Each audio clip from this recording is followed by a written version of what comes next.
クラスメソッドの代表をやっております、横田と申します。就職せずに自己資本でクラスメソッドを起業して、16年かけて年収2億円になった話と。で、まず、想定するリスナーの方ですけれども、企業の経営者の方、管理職の方を、想定しています。また、起業とか独立を考えている方、学生の方もいいかもしれません。事業や組織運営に悩みのある方、キャリア作りに悩みのある方、クラスメソッドに興味ある方、こういったところが想定するリスナーです。本日話すことですけれども、まずですね、クラスメソッド16年の軌跡を創業前から現在に至るまでご紹介させていただきます。数々のしくじりを行っておりまして、このしくじりの具体例をですね、余すところなくお伝えできればなと思っています。で、また、やっておいてよかったこと、これはですね、試作等いろいろやってきたんですが、始めた時にはうまくいくのかわからなかったっていうのが数多くあるんですけども、実際やってみてよかったと思うことが多数ありまして、で、また、やらなくてよかったなっていうことも、いくつかありますので、こちらもご紹介させていただきたいと思います。で、本日話さないことはですね、クラスメソッドいつ上場するんですかとか、M&A されないんですかとか、したいですとか、そういう話はしませんし、節税テクニックとかですね、よくある経営者の話もありませんし、IT 技術全般についても話がありません。で、自社の宣伝もありません。競合比較等ありません。今後の事業戦略もありません。あくまでも振り返りということになっております。いきなりですね、本日のまとめをお伝えしたいと思います。で、まずですね、最初ですね、経営者は給与0円でも動ける身軽さと蓄えを持っておくと。これは身をもって体験しましたので、どのようにしくじったかということをお伝えしたいと思います。で、また、経営に悩んだらですね、企業理念とカルチャーの明文化、ビジネス書を読みますと、こういったことよく書いてあります。海外のなんとかという企業では企業理念がありましてみたいなのありますけども、日本でですね、中小企業、零細企業をやるときに、この企業理念やカルチャーは本当に必要なのかっていう部分はあるかと思うんですけども、実際やってみてよかったなというところでご紹介します。で、現場よりもですね、先に責任者やマネージャーを採用する。これもですね、よくあるしくじりといいますか、優秀なエンジニアがたくさん集まってくることは大変嬉しいんですけども、それだけですとですね、みんなバラバラに動いてしまうということで、責任者、マネージャーを採用しましょうということで、これを体験しました。で、社員が言うことは大体正しいから任せる。明日会社が潰れてもやっていける社員の輩出。クラスメソッドですね、今まで何度も潰れそうになっていますけれども、仮に潰れたとしてもですね、各社員がまた会おうと言えるぐらいのですね、高い能力を持って社会で活躍できる人を輩出したいなというですね、そういった思いで経営をしております。事業は自分ごとの情熱と繰り返しの失敗と副産物が鍵。どのようにですね、新規事業をやっていくのか、主力事業を伸ばしていくのか。で、失敗たくさんします。で、副産物が出てきます。で、無名な会社ほど情報発信に勝るマーケはないと。まさにこの Zoom とか YouTube とかを使った情報発信、ブログとかの情報発信は、これに勝るマーケティングはないかな。事業の成長はマーケットサイズに依存する。これも失敗談と成功談両方ありますのでご紹介します。で、謎のポジティブ思考は全てを凌駕すると。経営者はポジティブじゃないとやっていけません。で、売上は全てを癒すと。これもよく言う言葉ですけども、どのようにですね、癒されたかというところもご紹介させていただきたいと思います。自己紹介させていただきます。1977年東京都出身で、2004年にクラスメソッドを設立して、2020年6月末で16周年となっております。で、妻と子供が4人と小さい子が4人いてですね、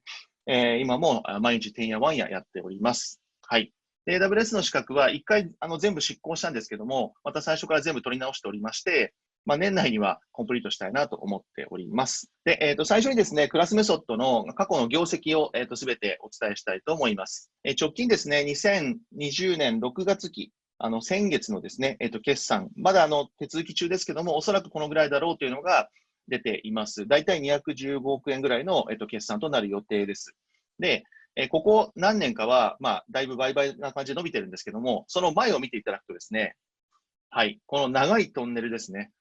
会社の設立は2004年ですけども、その準備期間を入れますと2003年から約10年間ですね、長いトンネルを、潜っておりました。はい。で、その後ですね、いろいろ思うことがあって、いろいろ行動を変えて、大きく変わり始めた、時期というのが2012年頃から、あります。ここら辺ですね、ご紹介させていただきたいと思っています。で、細かいパートでご紹介するとですね、分かりづらいと思いましたので、創業、副産物ができて、覚醒をして、先月という流れです。で、いくつかのパートに分けてご紹介させていただきます。まず創業期ですね。創業前から始めて 5年間ぐらい。で、そして停滞期。長い停滞期です。で、そして成長期。で、最近、直近2期ぐらいは拡大期となっております。これもですね、あんまり外に出してないんですけども、会社のですね、PL や BS、ざっくり概算で入れさせていただきました。私ですね、2003年の時ですね、1000万円ぐらいお金を貯めまして、それを元手に2004年に会社を作ったとなっております。はい、創業前はですね、売上1500万ぐらいだったのが、1000倍以上に伸びましたと。はい。で、2007年に一旦ピークを迎えて落ち込みます。2009年に赤字になって会社が傾きます。なんですけども、2012年に再スタートをしてという流れです。これから起業される方もいらっしゃると思うので、簡単にですね、起業のきっかけなんかをですね、ご紹介させていただきたいと思います。まずですね、20歳ぐらいから、家電量販店でアルバイトや人材育成をします。で、学生時代から IT ベンチャーでアルバイトをしていました。何でも屋ですね。営業もすれば事務もしますし、一部開発もするみたいなことをやっていました。その当時ですね、IT 業界の闇を経験しまして、多重派遣とか多重下請け構造みたいなものも実際経験しています。この経験がですね、後の創業時の事業につながっていきます。理系だったので、海外製のソフトウェア、例えばアパッチプロジェクトとか、あと Eclipse のコミュニティとか、スプリングフレームワークとか、そういったですね、オープンソースとか、あとは大手 IT ベンダーが公開したようなソフトウェアを使ってですね、ソフトウェアを使いこなすってことに大変興味があったのが23歳ぐらいです。そして、一応で学校行ってたので、大学院を卒業して、24歳の時に個人事業主となります。企業の IT 研修やってたんですけども、その時の取引先の企業から法人なりを進められて、25歳の時にね、進められてですね、会社を作ろうかなと思い始めます。そして、貯めたお金で会社を設立というのが26歳。創業時から数々のしくじりをしております。どんなものかと言いますと、まずですね、学生から働いてたっていうのもあるんですけども、純粋に社会人としての経験はほぼありませんでした。はい。ですので、経験ゼロと。そして、会社を作るとなってですね、本屋さんに行って1円で会社が作れるっていうですね、ちょうどこの前の年か何かに1年株式会社っていう法律が新しくできまして、1人でできると。しかも取締役会もいらなくって、資本金も1000万いらないということで、やってみようということで始めました。実際50万ぐらいかかったんですけども、その時ですね、社労士に頼むということを知らなくて、自分で法人登記をしました。で、貯金をですね、アホなんですね。1000万以上あったんですけども、全額、自社に投資をして後に生活が困窮します。その当時ですね、銀行口座に1000万以上あったんですけども、25歳当時ですね、それがですね、2年後にはですね、7万円までになりました。はい。家賃が払えないところまで困窮しました。会社300万円で作ったんですけども、いきなり高額なサーバーを購入します。150万ぐらいしたサーバー製品を買ったんですけども、またこれで会社が困窮します。いきなり社員、これ友人をですね、3人誘って、いきなり社員にしてしまうんですね。ということで、社員の給料を払うと会社が潰れるというですね、いきなり3ヶ月で困窮ということで、本当何も考えてないようなですね、バカな会社の作り方をしました。そしてですね、取引先の方から、会社作ったらいいんじゃないのって言われたでね、それをきっかけに作った部分もありまして、明確なミッション、ビジョンみたいなものはまだありませんでした。こういうのってあんまり良くないよねとか、ここら辺めんどくさいよねっていう、その課題意識はあったんですけども、うちの会社のミッションはこれだ、ビジョンはこれだっていうものを声高に叫ぶような状態では決してありませんでした。そして、具体的な営業の仕方はわからないと。じゃあなんで会社作ったんだって話ですけども、まず作ってしまったんです。そして決算書の見方もわかりません。会社作るんだったら簿記2級ぐらい持ってなきゃなと思いつつも、特にわかりませんでした。特にですね、PL は分かっても、BS がよくわかりませんでした。で、第1期目終わった頃にですね、結構会社儲かったんですね、奇跡的に。で、そのですね、儲かったお金をほとんど使ってしまうと。だいぶですね、社員を雇って、賞与を積んで、会社も引っ越し、そして税金をごっそり取られるというですね、で、ほぼ現金がなくなるということになりました。資本金300万で始めて、ソフトが150万。社員が3人で、3人合わせて75万から80万ぐらいかかってたんですね。とてもやっていける会社じゃありませんでした。で、お金がなくなってどうしたかというところでですね、まずありがちなんですけども、これ社長あるあるなんですが、社長が会社に貸し付けをします。役員報酬を現金でもらわないで会社に貸し付け、もらったことにしておく。で、社長が物品を購入して会社に貸し付け。はい。帳簿にはですね、役員貸付金として明細が残ります。そして、通常は黒字化したら返してもらうんですが、私はですね、会社に全ぶっ込みしていましたので、デスという手法を使ってですね、その会社に貸し付けているお金を株式にしました。資本金として増やしました。クラスメソッドですね、中小企業としてずっとやってきたんですけども、資本金が5000万とか1億円とかですね、結構大きめに積まれてます。あれですね、全部私がもらわなかったお金です。はい。ということで、外部からの資本は一切なく今まで16年続けてきております。で、発行株式が増えると。で、入金はないんですけども、一応役員報酬もらったことになっているので、税金は全部払わなきゃいけないということで、またここで生活が困窮してですね、それこそなんかいろんなものが、奨学金が返済できないぐらいのですね、困窮になります。はい。なんですけども、会社は無事に黒字で決算ということで、本当ですね、もう生活全部捨てて、会社に全部を投入するということをやっていました。で、他にもですね、とはいえこれだと会社が何年も続きませんので、やっぱりお金足りなくなったら銀行でしょうということで銀行に行きました。で、窓口で借り入れ相談をして、ただですね、いきなり銀行行くとですね、不動産の担保ありますかとか、現預金ありますかとかで、保証人も出せますかとかですね、あとは創業して何年でしょうかって質問を受けます。全部ないんですね。なので、基本的には門前払いです。ただ、ここで諦めてはいけません。国や地方自治体に相談します。東京都、その当時は新宿区高田馬場にありましたので、中小企業の制度融資に相談しました。はい。で、面談後に制度融資に申し込み、これ結構ですね、簡単に申し込みます。で、この時、1年目終わった後ぐらいだと思うんですけども、700万の、融資を受けました。担保なし、保証人不要です。はい。で、これはですね、保証協会の、手数料を払った上で、銀行からお金を借りると。銀行から借りるんですけども、保証がついていると。なので、銀行さんはリスクがないという借り方です。はい。で、またですね、日本政策金融高校にも相談しました。で、面談後に創業融資。結構日本ですね、スタートアップに優しくって、300万ぐらいならポンと貸してくれます。担保保証人不要です。なので、どんなにバカな経営しても、一応ですね、元気があれば1000万ぐらい借りられます。という tips になります。で、やっておいてよかったことです。ミッションやビジョンを明確に定義してなかったんですけども、創業時から自分たちがやりたいことは何なのかっていうことは考えて活動していました。やりたかったのはですね、事業会社向けに直接IT を支援する会社というのが、もともと会社を作るときの、ビジョンといいますか、やりたいことだったんです。これは学生の時にですね、多重下請け、50受けとか60受けでよくわかんない開発をしてたので、このよくわかんない、IT 業界にいるのによくわかんないの嫌だなと思って、まずこれ定義しました。で、また、できるだけお金をかけないように、自宅兼オフィスという形を取りました。今度、身軽であることが大事です。で、1期目から賞与支給。これやっぱり、よくわかんない零細企業に入ってくれた社員にですね、報いるためにも、ちゃんと賞与を支給しました。でもお金なくなっちゃったんですけども、はい。で、取引先にはですね、仕入れをする、なんか物を買うとかっていう場合には、大体請求書払いになるんですけども、そのお金は必ず遅延なくしっかり払うということは、今でも徹底しています。はい。やっぱ支払いにだらしないお客様とか、自社はですね、やっぱり必ず倒産しますので、ここはしっかり今も守っています。で、また技術を絞ってですね、強みを出そうということで、その当時ですね、UI の技術、フラッシュとかフレックスといった技術とか、あとサーバーサイドの API に強い開発がちょっと設定をしました。はい。自分たちが持っているものをまずは、お金に変えていこうというふうに動き始めたわけです。で、やらなくてよかったこと。これもですね、今でも思ってるんですが、友達何人か誘って会社作ってるんですけども、この時ですね、株を等分、例えば3等分とか4等分とかしなくてよかったなと思っています。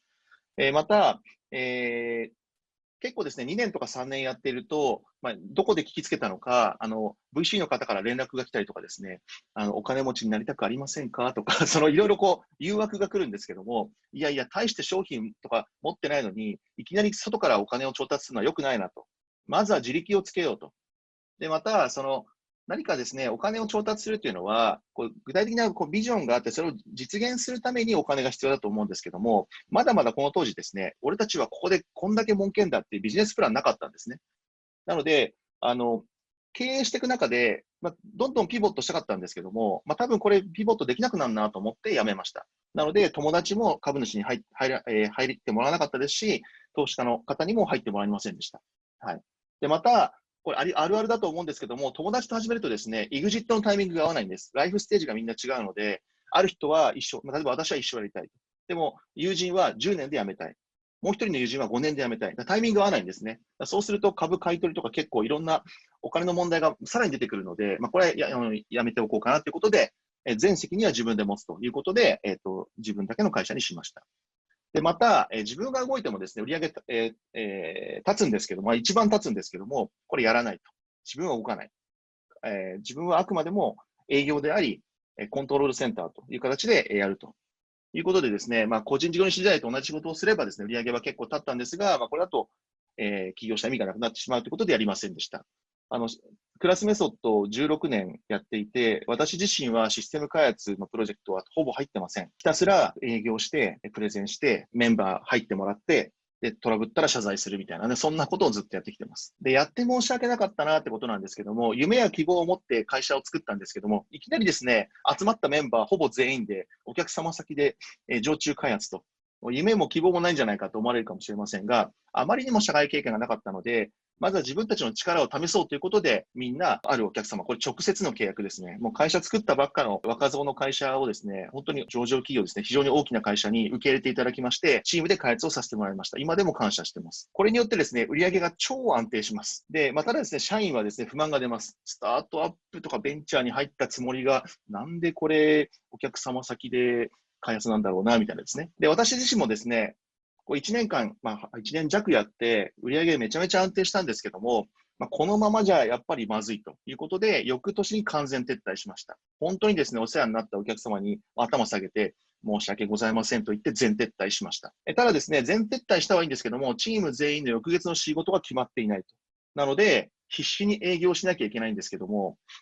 さてさてと。ただ、退路を立って常駐とか下請けを断ることにしました。はい。で、どうやって営業したらいいかわからないんですね。わからないので、とりあえずお問い合わせメールとか打つわけです。非常に大きな会社に、すいません、うち開発できるんですけど、エンジニア何人いますみたいな。当然無視されます。で、広告するお金もありません。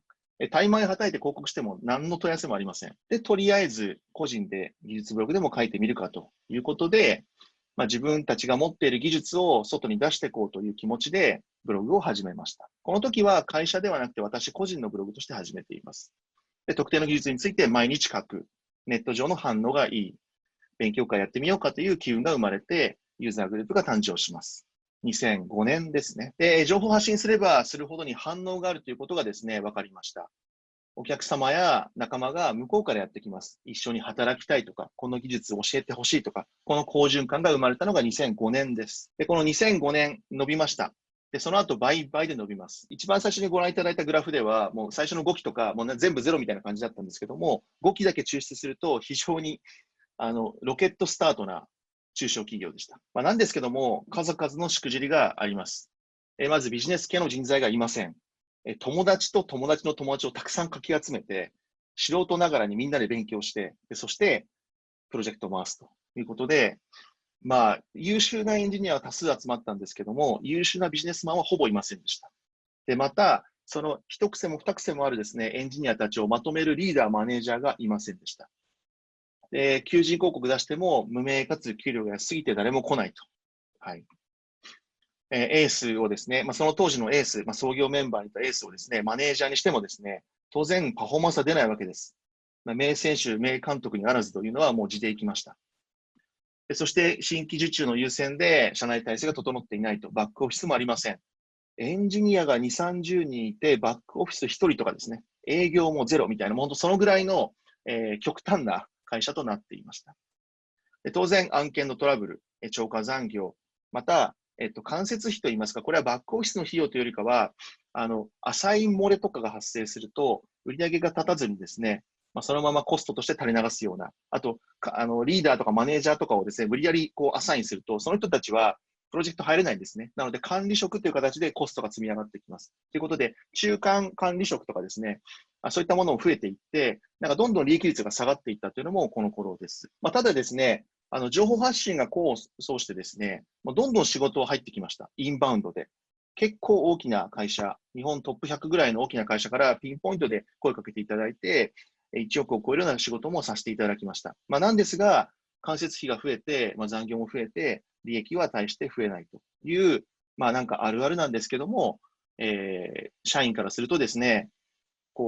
せっかく素晴らしい仕事をやったのに、それを還元できなくて、社員もだんだん気づき始めます。これ以上給料伸びないかなと。楽しいけどちょっと無理かなと。この時結構辛かったですね。数々のしくじり、まだまだあります。で、もうエンジニアしか集まってこなかったので、みんな社会人としてですね、私も含めて、ちょっとやんちゃだったんですね。なので、もっとまともな社会人になろうということで、人事効果制度を整備しました。ちゃんとした会社にしたい。社員にもっと成長してほしい。ビジネスマナーをつけてほしい。就業規則をしっかり定義して厳密に運用しました。コンピテンシー評価といういい結果を出す人はこんな能力を持ってますみたいな形で社員を数値化します。あなたは営業力 A みたいなですね、なんか1とか2とか3とかいろいろつけるわけです。これがですね、社員から大不評。A 評価と B 評価の違いを正しく説明できないんですね。これは私も説明できないですし、評価者も説明できない。そして評価された人はいまいち納得がいかない。これはどんな評価をしても納得いかない。せっかくですね、ベンチャー、スタートアップ、言い方いろいろありますけども、会社に入ったのに、こんな評価を受けるために入った会社ではないときなことやるために入った会社なんだと。好きなことやさせてくれる会社だと思って入ったと。でも会社ごっこやめましょうよみたいな形でですね、とにかく会社っぽいことをすることに対して、社員からかなりのアレルギー反応がありました。はい。しかも給料が伸びない。利益が出ないからです。はい。ということでですね、この翌年ぐらいからですかね、エースがもう本当に、初心者、業界未経験で入った若いメンバーがですね、もうめきめきと頭角を現していくんですけども、その先の給料が伸びないということで会社を辞め始めます。こんだけお客さんからですね、社員も増えてきて、30人、40人ぐらいですかね、お客さん期待されてるんだったら、新規事業やろうということで、起死回生のですね、なんとなく閉塞感があったんですね。ビジネスモデルも人数依存型で、利益率も上がらないんで、とりあえず新規事業で、チャリンチャリンビジネスで、ガンガン儲けようぜみたいな感じで、B2B の自社サービスを企画します。で売上5億円あったんですけども、利益3000万ぐらいだったんですね、1年間で。その会社が2億円の投資計画を立ててですね、半年間でフルスロットルで5000万ぐらい使ってしまいます。で、その後もですね、数年間は黒字にならない。しかも、そもそもこのサービスが当たるかどうかわからない。本来こういうビジネスは、お金を集めて、外から集めてやるべきなんですけども、この当時、私たちは自社で手持ちのお金で全部やりました。はい。で、一番の問題はですね、これ、情熱持ってできるんだったらまだよかったんですけども、当事者もですね、また社内にいる他の部署の社員もですね、あんまり気持ちが入ってなかったんです。これちょっと社に構えてたんですね。それってどうなんだろう、俺たちが稼いだ金が使われてるんじゃないかな。何やってるかよくわかんない。これって本当に世の中に受け入れられるのかどうか。みたいな、こういったクエスチョンがたくさんつき始めます。ということで、起死回生のはずの新規プロジェクトが失敗します。で、さらにですね、何を間違ったか、高グレードのオフィスに引っ越します。もうアホですね。はい。雑居ビルだったのが、オフィスビルに引っ越します。すごいグレード高かったです。で、これによってですね、せっかく売り上げが伸びて、お客さんも増えて、いいシステム開発できてたのに、損益分岐点が、ね、非常に高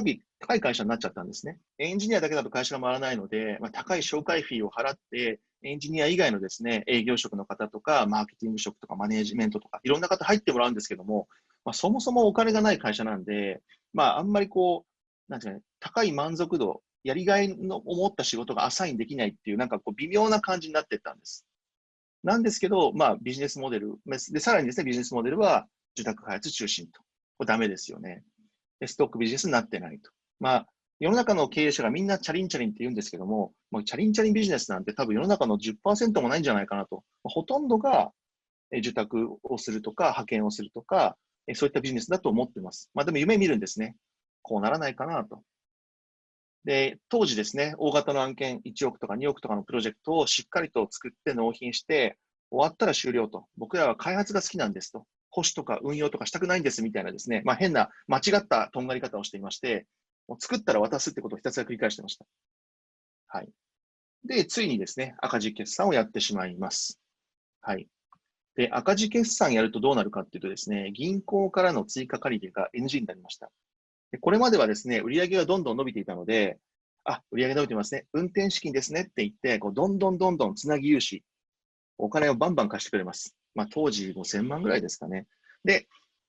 ここでですね、赤字をやるとですね、銀行の方と話したときに、赤字ですか。じゃあ、あと2、3年頑張ってくださいねって言ってお金を貸してくれなくなります。もちろん、借りてるお金は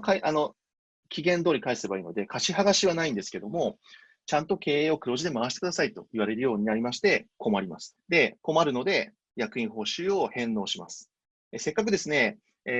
銀行の、自分の個人の口座のお金が1000万から7万円になって、生活困窮した後、会社が伸びていって、お金が入ってきたんですけども、その入ってきたお金を返納するみたいなですね、また全然お金が増えないと。全くですね、夢も希望もない経営みたいな経営者になってますけども、こういったことを繰り返しやっていました。はい。で、この当時ですね、だから誰かに言われたのが、社長は路線バスの運転手ですよね、と。社長、バス運転手ですね。でそこで、社員が入ってくるんです。入社して、一緒に頑張りましょう、と入ります。で、その後ですね、2年とか3年経つと、じゃあ降りますって降りてくるんですね。はい。これ、経営者の方はみんな、気づくというか、感慨深いというか、しみじみするんですけど、ずっと自分はバス運転するんですよ。でも、社員は乗って降りていく。で、この状態が、やっぱ、なんですかね、たくさん入ってたくさん抜けていくっていうのがですね、これちょっとこう、何のために会社やってんのかなみたいな悩みは結構ありました。はい。で、だんだんですね、会社も赤字になったりとか、業績悪くなったりしながらですね、社員抜けてきますね。で、体調に結構影響ありました。心身ともに体調悪くなりましたね。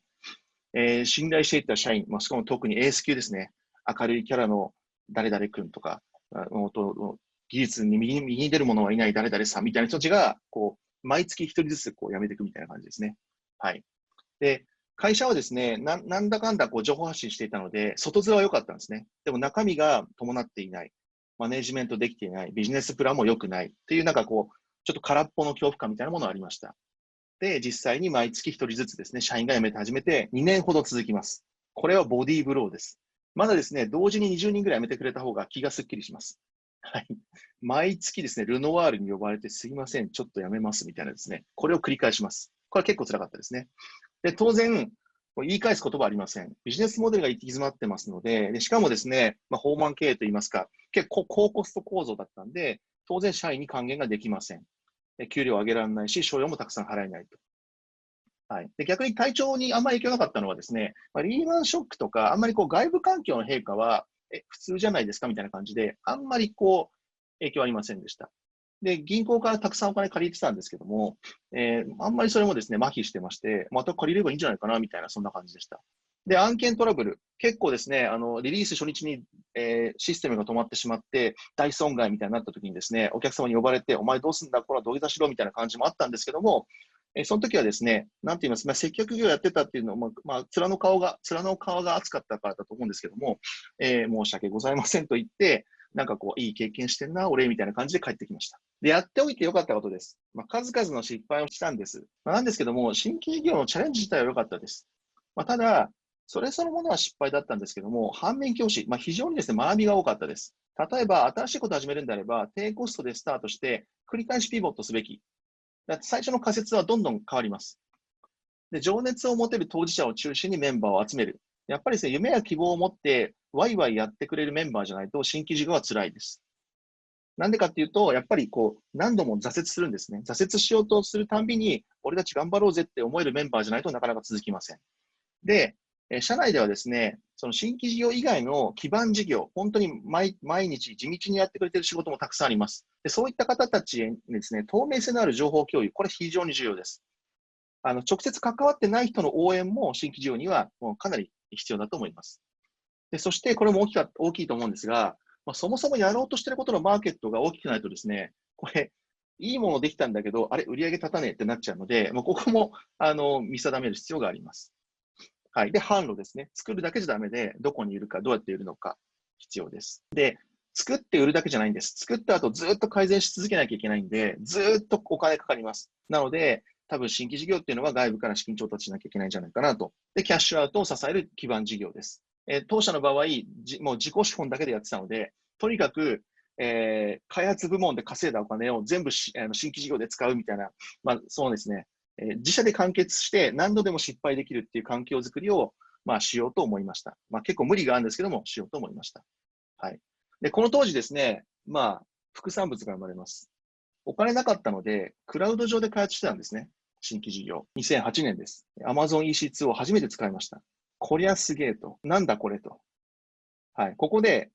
新規事業とは全然関係なかったんですけども、クラウドを見つけてしまいます。世の中ではまだ一部の人がちょっと、これ、おもちゃ、レンタルサーバーホスティングなんだろうねみたいな感じの時に、自分たちがもう徹底的に使ってたんですよ。で、これはすごいなということで、後の主力ビジネスになります。で、他にもですね、やっておいてよかったこと、2階建ての組織となる関連会社を設立します。これ結構だから組織の話、経営の話ですけども、運用保守を中心としたサポート業務、クラスメソッド当時ですね、もうイケイケガンガンの歌って踊れるエンジニアを中心にやってたんですけども、そんな連中だけだと会社が成り立たないんですね。なので、裏でちゃんと、補助魔法を唱えてくれるような、縁の下の力持ちのサポート業務をしてくれる社員が非常に重要でした。ただ、これをですね、全員社員で雇うまでには会社の体力なかったんですね。なので、運用保守を中心としたサポート業務を行う、そういったスタッフをですね、パートタイムとか、いう形で雇い始めます。また、障害者の方とかも雇い始めます。はい。で、在宅勤務を前提としたスタッフ採用。今でこそほぼ全員在宅勤務ですけども、当時は出勤が前提だったので、そんな中で、家でやってもいいですよみたいな形で、採用も始めました。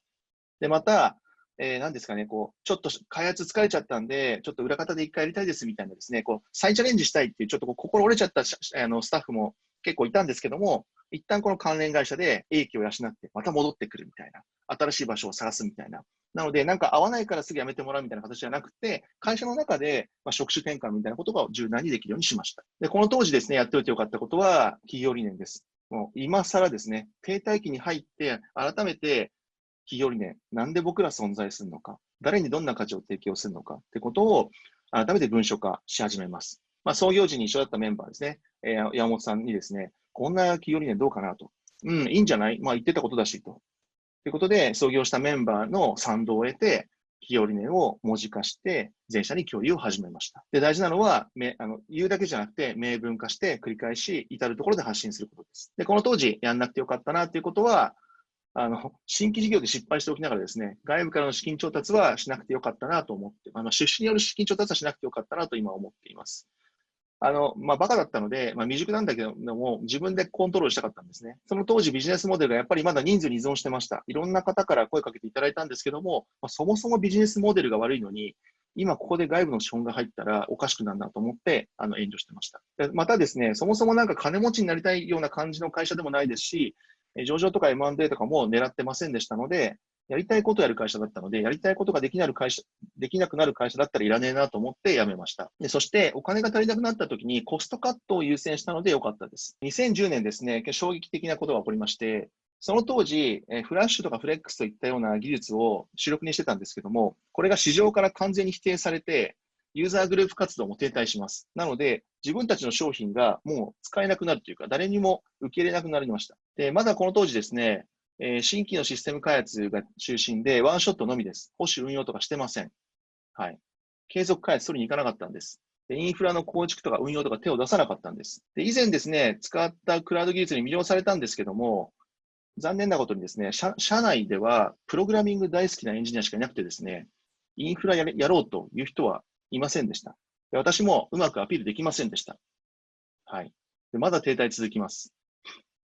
ということで、初の大型リストラ、人生初ですね。私、会社勤めたことないんですけども、まさか自分の会社で自分が大型のリストラをするとは思いませんでした。はい。で、事業縮小移転決定です。今まで増収増益、増床移転みたいなことやってたんですけど、初めてですね、縮小移転しました。これはもう将来性のない会社であることは明らかです。60人以上いたスタッフが32人まで減ります。で、初心に帰って、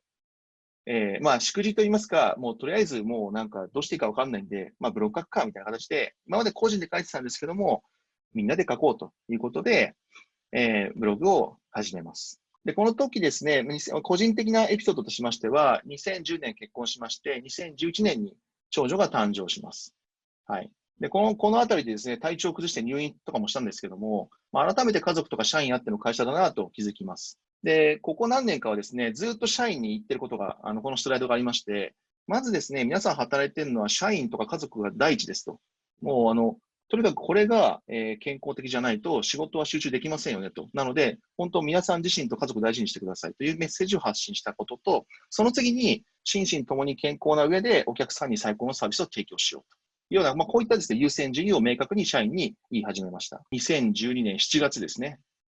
ほぼ全てがリセットされた状態からリスタートします。現在の本社、秋葉原の佐久間町のですね、秋葉原駅前の会社がですね、リスタートの地となっております。広さ2分の1、家賃が3分の1、社員数は2分の1という状態でスタートしています。で、このままやっても会社は潰れるし、好きなことを思いっきりやろうという謎のポジティブを発揮します。経営者はですね、ポジティブじゃないと続きません。というのもですね、心配事が多すぎて、まともに考えてたら、潰れてしまいます。はい。個人が潰れてしまいます。ですので、謎のポジティブが大事です。で、この時ですね、ポジティブさを発揮したんですけども、事業を推進するときにインフラ周り面倒だったなと。で、多分、どの企業も面倒なんじゃねえかなと。これすごい技術だったし、ちょっと使いこなしたいなということで、AWS のインフラを専門に扱う社長一人部署をスタートしました。社員は誰も賛同、福田さんだけですね、賛同してくれたんですけども、その他全員、いや、俺たちエンジニア、プログラマーだからインフラとかちょっと違うし、みたいな形で、仕方ない。俺一人でやるわ。ということで、やっておいてよかったのは、社員を説得するんじゃなくて、一人で始めました。で、また、興味のある人を全部新規採用しました。なので、既存社員はしっかり稼いでもらう。既存ビジネスを担当。クラウドに特化。情熱を持って取り組めると。で、そのうち気がついてくれたら、その既存の社員もクラウドやってほしいなと思ってました。で、そしてクラウドのユーザーグループ、上手友人に立ち上げの頃から参加させてもらいまして、ただ私自身ですね、インフラ詳しくなかったので、とりあえず宴会部長として、毎月ですね、顔と名前を覚えてもらうということで、宴会場の予約ばっかりしてました。でそして、クラウドやりたい人を新規に、採用すると。とにかくクラウドに集中投資しました。2013年頃です。でクラウドチームのマインドセットとしましては、とりあえずですね、実績も何もない会社なので、仕事を絶対に断らないで何でもやる。もう全部やりました。はい。で、売上ゼロでも顧客を支援して実績を積む。で売上ゼロでも仲間を新規採用。この当時ですね、私も現場でやってました。システム開発はしなかったですけども、インフラの構築とかコンサルやってました。はい。面白かったのはですね、テレビ CM に合わせて、クラウドで用意したいと。で、利用費に連動する、フィーをいただいたんですね。で、私ですね、確か1週間か2週間ぐらい対応して、1500円ぐらいの売り上げだったんですよね。私が。はい。そんなにいい思い出です。はい。で、この当時ですね、受託システムの開発部門が本当に事業を支えてくれてました。この開発部門非常に優秀でして、月2000万の利益を出してくれてたんですね。で、その利益を、クラウド部門で使い倒すと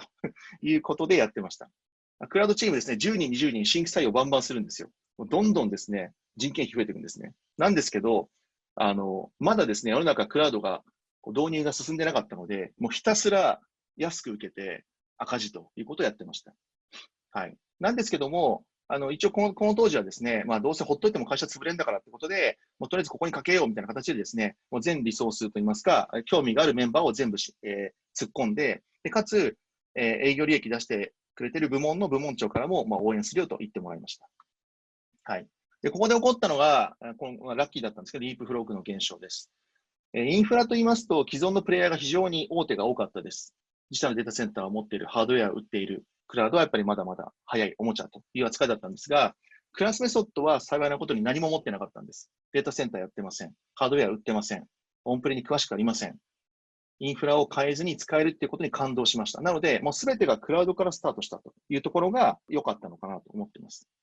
でもこの頃になりますとですね、後の役員とか部門長レベルの人が多数入社します。佐々木さんとか植木さんとか、いろんな方が入社してくれます。で、自分以外の人がブログたくさん書いてくれて、イベント登壇して、いい会社から、システム開発の時と同じように、クラウド側でも一本釣りをされるようになりました。で、クラウドやった方がいいんじゃないかなっていう全社の雰囲気になりまして、24365の運用体制作りました。インフラってだけじゃなくて、アプリケーションプラットフォームとして考えて、DevOps とかサーバレスとか IoT とか、こういったこともやり始めます。ビジネスうまくいったんですね。なので、私自身はもう採用面談とか人事面談にもう全く同席しなくなりました。入社してくる社員の方は初日に初めましてっていう方がほとんどです。で、もう給与査定とかこういったものを部門長に全部オフロードしました。なので、社長の仕事はほぼなくなって、すべて事業部とかマネージャーが決めるという形になりました。で、生き生きとやってくれると。やっぱ売上伸びてるので、すべてを癒してくれるんですね。仕事が大変でも売上伸びてるってやっぱ素晴らしいなというふうに、つくづく感じました。あとですね、これも経営なんですけども、世帯収入最大化したいなと。で、社員の給料をバンバン上げるの難しかったんですけども、ただ家族雇ってですね、世帯収入1000万を目指すということをやり始めています。現在ですね、30組、それ以上かな、多くの社員が、クラスメソッドおよびグループ会社で働いてくれていて、そこそこの世帯収入をお支払いできているかなと思っています。いろいろですね、仕組み、自由な会社を目指して失敗しながらやってきたんですけども、あまりにも自由すぎてですね、結構ざるだったんですね。ざるだったので、ちょっとちゃんとし始めました、最近。でリーダー、マネージャー育成する部分が弱かったんですけども、経験者の方、会社が儲かり始めたので、しっかりとお給料をお支払いして、いい方を雇うことができたので、そういった形で並走なんかも始まっています。で、なんで売上伸びたかって言いますと、やっぱりマーケットが大きくて伸びてるからっていうのが一番大きいかなと思ってます。決して自分たちの力がすごかったというのは思ってなくて、やっぱりマーケットが伸びてるというのが大きいのかなと。で、最後ですね、財務的に行き詰まりそうになります。あまりにもですね、会社が伸びて、売上40億とか70億円ぐらいになってきますと、もうなんつうか自分のお金しかないので、もうそのお金だとですね、足りなくなってくるんですね。はい。自己資本だけだと。で、ある時ですね、出てくお金の方が先に発生してたんですよ。で、これどうにかしなきゃいけないなってことで、複数の銀行さんとか信用組合さんと、組み合わせて解決をしました。これもですね、中小企業の経営者の方には結構、後で、なんかオフでもお伝えしたいなと思うんですけど、社債の発行とか、繰越枠とか、貸越枠ですね。あとは、コミットメントとか、いろんなものを組み合わせて、現在50億ぐらいの枠があります。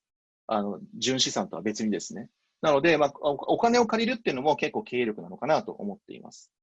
やっておいてよかったことなんですけども、クラスメソッドのカルチャーを明文化しました。はい。今まで口頭で全部言ってたことをすべて明文化して、これが採用とか評価の基準であるってことを宣言しました。ホームページにも載せています。で、情報発信をさらに強くしたマーケ活動ということで、リーンベントに80人行ったりとか、1000人集めてイベントやったりとか、今日のイベントなんかも2500人ぐらいの方がエントリーしてくれていますと。で、デイワンの気持ちで新規事業を始めています。で、また、オープンで行こうと。弊社上場企業じゃないんですけども、決算書を3期分公開しています。平均給与や中央値、離職率、残業時間、公開してますし、また、今までバックオフィス全然もう兼務で本当に申し訳なかったんですけども、それぞれ責任者レベルの人材を次々と採用してうまくいき始めています。ということで、これからの課題です。社員が増えていく中でのカルチャーをどう守っていくのか。薄まっていくんですよ、人数増えてくると。これを本当に明文化して繰り返し伝えることで守っていきたいなと。で、特に今年2月からは在宅勤務中心になって、新入社員の方、中途入社の方と全く会えてなくてですね、このカルチャーをどう一緒に作っていこうかっていうところが今の課題です。で、また、売上が200億いきまして、私もともと社会に出るときに、売上100億いきたいなと夢を持って始めたので、実際それを達成するとですね、なんかちょっとやりきった感でコンフォートゾーンになっちゃうんですけど、これをどう抜け出そうかってことも今考えてます。でこれ社員も同じで、どんどん活躍できるフィールドの提供とか、どこでもやっていける社員の育成と輩出。クラスメソッドを出たときに、社会から認められて大活躍してくれる、こういった人たちをどう作っていくのか。うちからですね、さっきセッションが公開されてましたけど、うちから3人 Google に入ってですね、活躍してくれてるわけですよ。こういう人たちをどんだけ輩出していくのか。で、また、こういう人たちがまたクラスメソッドで働きたいと思って戻ってきてくれるような、非常に好循環なですね、流れを作っていくためにもっと会社頑張らなきゃなというわけで、本日のまとめ、最初に言いましたね。以上となります。質問の方が、来てます。一つ目、これすごい手強い質問なんですけど、しくじりのスライドで自分たちの稼いだお金がよくわからないことに使われているのではとありましたが、カフェ事業を開始するにあたって社内からどのように理解を得られたのでしょうか。よく言われたのは、この社長だから仕方ねえなって言われました。もうだいぶ諦められてましたね。これはポジティブでもあり、ネガティブであるのかなと。新しいことやらないと、この会社に所属している、なんか面白みに欠けるよねみたいな、そこに期待して、なんか応援してるぜみたいなのはありました。次の質問なんですけど、事業的にはクラウド、特に AWS という勝ち馬に乗ったことが大きな転機だったように感じました。最近はオースゼロ、タブロー、ルッカーなどの活用記事も積極的に公開していらっしゃいますが、世界の潮流、勝ち馬に乗ることと自社で新しいスキーム、サービスを生み出すことのバランスについてお考えはありますか。たまたま AWS はヒットしてるんですけども、実は創業時からやってることはあまり変わってなくて、世の中にある良い技術とか製品を自分たちが身につけて、それをお客さんに届けるっていうことをずっと一貫してやってきてます。で、その届けるやり方がシステム開発だったりとか、インフラの導入、保守運用みたいなものだったりとか、製品の販売だったりとか、いろんなそのビジネスの仕方はあるんですけども、やってきてることは世の中にあるいいものを事業会社の皆さんに届けたいと。そのために詳しくなろうと。なので、最近私、技術商社みたいなことを、自分のこと言ってるんですけども、クラスメソッドは技術商社ですと。本当いいものをお客さんに届けますというような形でやっています。次の質問で、最後の質問とさせていただきます。情報発信についてブログなどを書かれていたとありますが、宣伝などを行ったのでしょうか。何か知られるようにやったことなどありましたか。宣伝するとですね、金を突っ込んだ分リターンがあるんですけども、金を突っ込み続けないとリターンが続かないので、なので、いかに良いコンテンツを書くかっていうことに注力をしました。Google の検索のスコアっていうのはやっぱりいい記事が上に来ますので、とにかくいい記事を書こうと。で、繰り返し書こうと。以上をもちまして、本日一つ目のセッション、横田さんのセッションを終了といたします。横田さん、改めてお疲れ様でした。ありがとうございます。どうもありがとうございました。